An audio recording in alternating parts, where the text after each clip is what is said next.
बात और ध्यान से सुन लेना।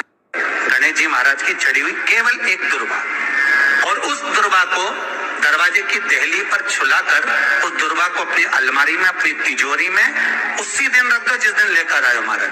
कभी जिंदगी में लक्ष्मी की कमी नहीं आ सकती। भगवान थोड़ी ना कहेगा कि तू मेरे पास में आए तो मेरे चरण की रज लेकर जा। भगवान थोड़ी ना कहेगा कि मेरे पास में आकर तू ये लेकर जा। भगवान तो कहेगा मेरे पास में आया है, मांगना कुछ मत, बस मुझे जो स्नान कराया है मेरा चरणोदक लेकर जा, छीट दे पूरे घर में, संपदा भरना मेरा काम है। जहां मेरी चरण की रज पहुंच गई वहां संपदा स्वतः पहुंच गई, मैं वहां पहुंच जाता हूँ। तो चरणों तक ले जा, पर लोग ले जाते हैं, पूजन करते, कलश भी उंडेलते, जल भी चढ़ाते, पर आते समय खाली लेकर आ जाते। भगवान को इतना बुरा लगता मेरे दरवाजे से खाली जाए, मुझे कितना बुरा लगेगा। जो आए वो भर कर जाए, भले 2 बूंद लेकर आओ, पर उसमें चरणों तक थोड़ा सा लेकर अवश्य। हमारी माताएं बड़ी प्रेम से कहती हैं, आप लोगों के मन में भी ये बात जरूर होगा, जितने लोग टीवी पर कथा सुन रहे हो, फेसबुक यूट्यूब पर श्रवण कर रहे हो, आपने भी सुना होगा, घर की जो माताएं होती है, कभी भी घर का रसोई घर का बर्तन जिसमें सब्जी बनाई है, 50 लोग अगर जिमने आ रहे हैं और कह दिया आज का निमंत्रण है, 50 लोगों का पार्टी है, ये है वो है, सुहागिल है या ब्राह्मण भोज है, तो वो जो खीर का पात्र होगा, जो बर्तन होगा, जो सब्जी का पात्र होगा, माँ उसको खाली जल्दी नहीं करती है। भले उसमें सब्जी थोड़ी ना थोड़ी पड़ी रहने देगी, जब तक सब जिम कर नहीं चले जाएंगे तब तक उसमें पटक कर रखेगी। क्यों? क्योंकि उसमें उसकी बरकत है। उसी तरह जल चढ़ाने के बाद हम जब लेकर आते हैं पात्र के अंदर, ये उसमें उसकी बरकत है। गर्ग संहिता में दूसरी चीज कही, उसको भी समझ लें। गर्ग संहिता में कहा गया, जब आप घर से जल लेकर जाते हो भरकर, तो ये सृष्टि की जितनी नदियां हैं, पृथ्वी पर जितनी नदियां विद्यमान हैं, जितने तालाब, जितने सरोवर, जितने कुंड, जितने विराजमान हैं, उन सारे तीर्थों का जल जब आप घर से लेकर निकलते हो तो वो तीर्थ का संपूर्ण जल आपके कलश में आ जाता है। और जब आप उस जल को शिव पर समर्पित कर देती हो और 2 बूंद चरणादक लेकर जब जाती हो, तो शिव महापुराण, गर्ग संहिता, पद्म पुराण कहती है वो जल साधारण नहीं रहता, वो गंगा जल बनकर तुम्हारे घर को पवित्र करने के लिए पहुंच जाता है। वो पवित्र गंगा जल बन,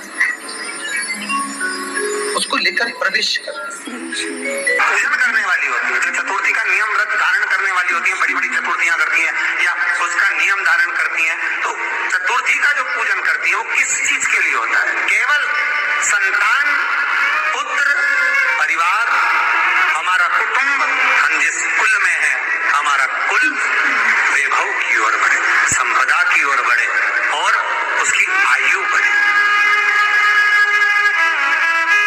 उसकी आयु बढ़े।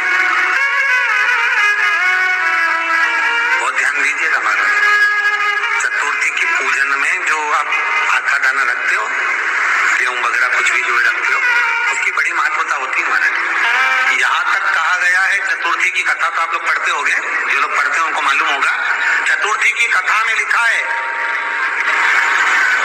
चौथ माता के व्रत में वर्णन किया गया है कि वो आखा दाना जो रखा जाता है, मान लो कोई जरूरी काम होता है तभी आखा दाना को रखा जाता है, संभाल के रखते हैं कि हम इस काम के लिए जा रहे हैं और हमारा ये कार्य सफल होना चाहिए। तो जिसने चतुर्थी का व्रत करा है, जिसने चंद्रदेव का पूजन करा, चतुर्थी का व्रत करा, वो गणेश जी से विनती करके वहां से 2-4 आखा दाना उठा ले, और जो व्यक्ति का काम अटक रहा है अपने ही घर का, पर दूसरे कुल को नहीं देना, अपने ही कुल के अंतर्गत जो काम अटक रहा है उसकी जेब में, उसके पल्लू में उस चीज को रख दिया जाए। तो चतुर्थी जो अगली आती है, जैसे आप महीने की करते हो तो महीने की, और आप जैसे करते हो कि 4 अलग बड़ी बड़ी चतुर्थी करते हो, तो उसके अनुसार आपका कार्य सिद्ध होता ही है। उस आखे दाने का इतना महत्व होता है क्योंकि चतुर्थी का व्रत करने वाली माता जब व्रत करती है तो स्वयं चतुर्थी की कथा में लिखा हुआ है कि पार्वती जी गणेश जी से चतुर्थी की कथा बचवाती। चतुर्थी की कथा बाची किसने थी? स्वयं गणेश जी महाराज। और सुनी किसने थी? माता पार्वती। बाचने वाले गणेश जी थे, सुनने वाली माता पार्वती। तो चतुर्थी की कथा जब होती है तो उसको स्वयं गणेश जी बाच रहे, तो व्रत कौन सुन रही है? माता पार्वती। और आपने जो आखा दाना लिया वो गणेश जी के भाव से लिया, गणेश जी से निवेदन करके, विनय करके, प्रार्थना करके, उसको कभी नहीं झगड़ते थे। इसलिए पृथ्वी पर ना तो लक्ष्मी जी के व्रत हैं, ना ब्रह्माणी के व्रत है, ना इंद्राणी के व्रत है। अगर पूरी पृथ्वी पर सबसे ज्यादा व्रत किसके हैं? माता पार्वती। तीज का व्रत किसका? पार्वती का। चतुर्थी का व्रत किसका? पार्वती का। चौथ का व्रत किसका? पार्वती का। छठ का व्रत किसका? पार्वती का। जितने व्रत है सब माता पार्वती। गणेश जी मैया को प्रसन्न करने के लिए आए वरद विनायक को तिजोरी में। जब मकान का गृह प्रवेश होता है तो गणेश जी की पूजन जो दरवाजे पर करी जाती है उसे सिद्धि विनायक गणेश कहते हैं। कौन सा गणेश?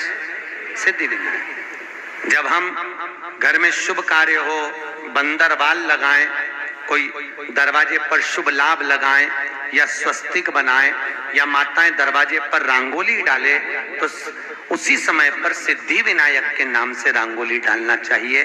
तो घर में लक्ष्मी बढ़ती है, सिद्धता बढ़ती है। की प्रियता है दुर्वा। क्या प्रियता है? दुर्वा। कितनी दुर्वा गणेश जी को समर्पित करी जाती है? मात्र 5। कितनी? आज के जमाने में लोग गट्टा बनाकर चढ़ा दें, वो अपनी जगह पर 5 दुर्वा पंचम इंद्रियों को वश में करने के लिए और भगवान के 5 जो स्वरूप हैं उनको अपने भीतर उतारने के लिए पंच दुर्वा। और दुर्वा में भी 3 गांठ। जब दुर्वा समर्पित करी जाती है तो उसमें नीचे दुर्वा की डंडी पर गांठ रहती है, 3 छोटी छोटी गांठें होना चाहिए। का जो व्रत करने वाली होती हैं, जो छोटा सा कपूर का टुकड़ा जब आरती में जलाया जाता है तो ये कपूर क्यों जलाते हैं? इस कपूर का महत्व क्या है? इस कपूर का कारण क्या है? ये कपूर है कौन जिसको हम आरती में जला? क्या जरूरत है इस कपूर को आरती में जलाने की? क्या जरूरत है इसको यज्ञशाला में जलाने की? क्या जरूरत है इस कपूर को पूजन में जलाने की? स्वयं गुरु बाबा कहते हैं यदि कोई आरती में, पूजन में, घर में एक कपूर का टुकड़ा आरती के बाद में जब समर्पित करेगा तो उसको अश्वमेध यज्ञ का पुण्य प्राप्त हो जाएगा। अश्वमेध यज्ञ के पुण्य को पाने के लिए कपूर का टुकड़ा आज भी आरती में जलाया जाएगा। एक कपूर का टुकड़ा सुखा। इसीलिए हमारे यहाँ शास्त्र कहता है महाराज, जब आपको घर में अगर ऐसा लगने लगे कि 15 दिन से बहुत बेचैनी है, बहुत दुख तकलीफ लग रही है, कोई ना कोई बीमार पड़ रहा है, कुछ ना कुछ तकलीफें लग रही है, तो एक पीपल का पत्ता ले लो, उसके ऊपर कपूर का टुकड़ा ले लो, सारे घर में घुमाकर उसको दरवाजे के बीच मध्य में जलाकर रख दीजिए। थोड़ी सी जला 20 से 25 मिनट के अंदर मकान में एनर्जी वापस आ जाएगी, उस भवन में एनर्जी वापस हो जाएगी। 20 से 25 मिनट के अंदर एनर्जी वापस। लग रहा है कि यहाँ नेगेटिव है तो उसको पॉजिटिव बनाया जा सकता है। फ्री रहने का केवल एक समय होता है, एक टाइम होता है, एक पल होता है, एक घड़ी होती है कि गणेश जी महाराज हमारे घर में आ गए।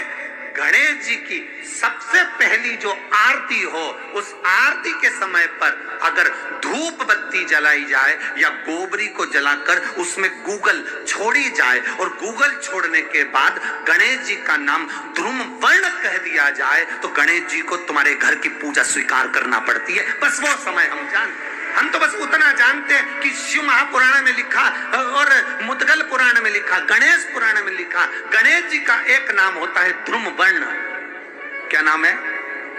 ध्रुम वर्ण गणेश जी का एक नाम होता है। जब हम धूप जलाकर और धूप लगाने के बाद में गणेश जी की सबसे पहली आरती करने के पहले अगर हम सबसे पहली आरती गणेश जी की कर रहे हो, अपने घर में स्थापना कर रहे हो, बिठा रहे हो और तुम चाहते हो कि गणेश जी मेरे घर में आके मेरी पूजा को स्वीकार करें और जो मांगू मेरा गणेश मुझे दे 10 दिन के अंदर, तो पहला नाम लेकर पुकार लेना ध्रुम वर्ण विनायक, बैठो, बस काम हो गया। वो फ्री होकर आता वो राज।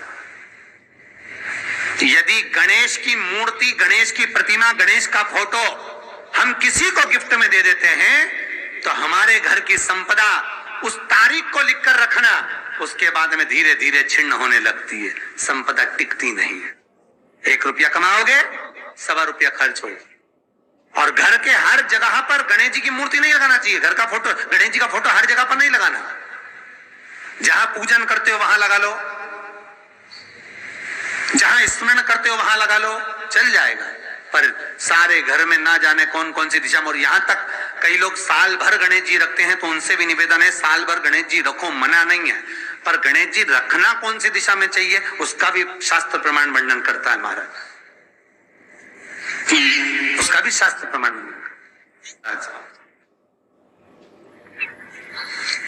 लाते समय गणेश जी का मुख आपकी ओर हो। कल से एक नियम लेना, शमी के वृक्ष की पत्ती, जैसे ये बेलपत्र होता है, शिव को और गणेश को बेलपत्र शमी पत्र समर्पित होता है। आपको कथा में वर्णन किया था, 33 कोटि देवताओं को भले बेलपत्र नहीं चढ़ेगा, पर 33 कोटि देवताओं को शमी पत्र चढ़ता है। और उसमें एक गणेश जी महाराज और एक बाबा भोलेनाथ, इन दोनों को शमी समर्पित होता है, शमी पत्र समर्पित होता है।